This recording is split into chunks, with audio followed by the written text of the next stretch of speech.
Have you ever felt it? The cold, heavy silence in the middle of the night when your eyes flicker toward the closet door and for just a second you are sure it's open wider than you left it. What if I told you it's not just your imagination? What if something ancient, something patient is waiting for the moment you notice it? Tonight, once you hear this story, you will never look at your closet the same way again, and by the time you realize what's been watching you all along, it might already be too late. You know that feeling when you are lying in bed, lights off, and you notice the closet open just a little more. Then you remember, maybe you tell yourself it's nothing, maybe you blame the draft, but what if it was not? What if something was watching you from the tiny crack? Tonight I will tell you about the entity behind the closet door.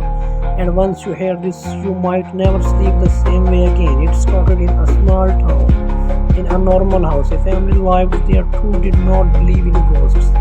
Until their youngest daughter, Mia, began waking up screaming every night at exactly 3:17 a.m. She would sit up, eyes wide open, pointing at the closet. Her parents thought that it was just nightmares, but they noticed something strange. Every morning, the closet door would be open, just a little wider than the night before.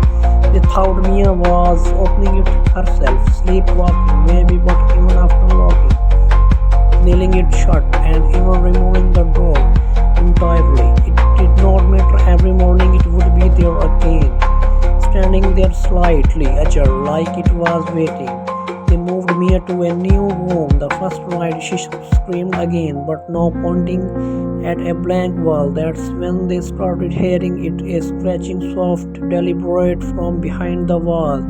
They tore it down thinking it was animals, but there was nothing, no wires, no pipes, just a dark hollow space, deeper than the wall should allow. The parents thought about leaving, picking up, running, but then it was too late. The house had noticed them, and worse, so had the thing behind the door.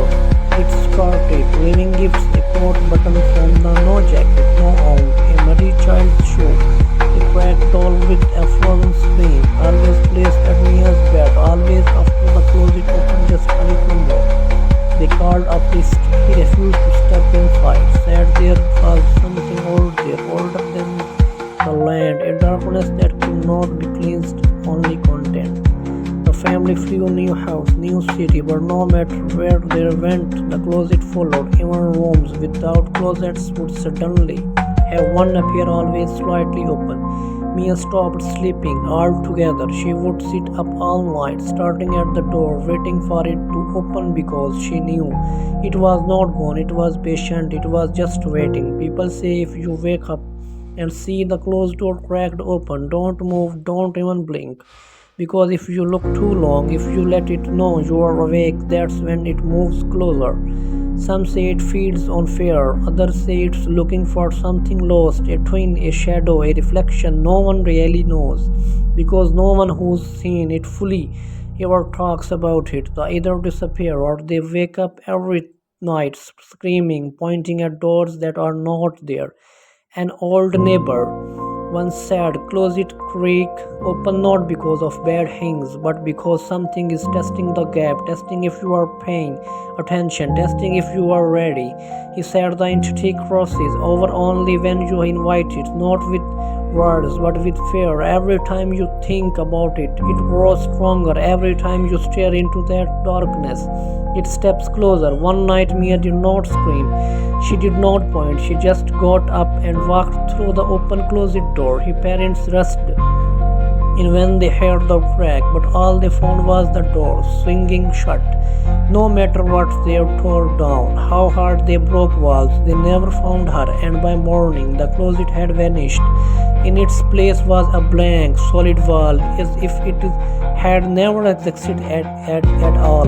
Something late at night, if you listen closely, you might still hear a faint scratching behind the wall, a whisper of movement like something is trying no to find a back way.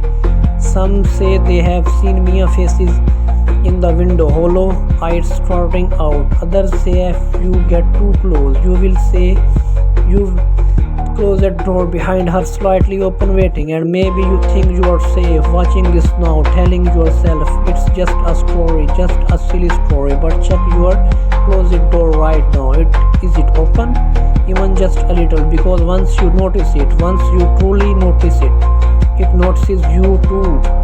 And from the moment on, no matter how tightly you close the door, no matter how far you run, you will always feel it, watching, waiting. And one night, when you are not paying attention, when you half asleep and vulnerable, the door will creak open again, just a little wider, just enough for something else to slip through.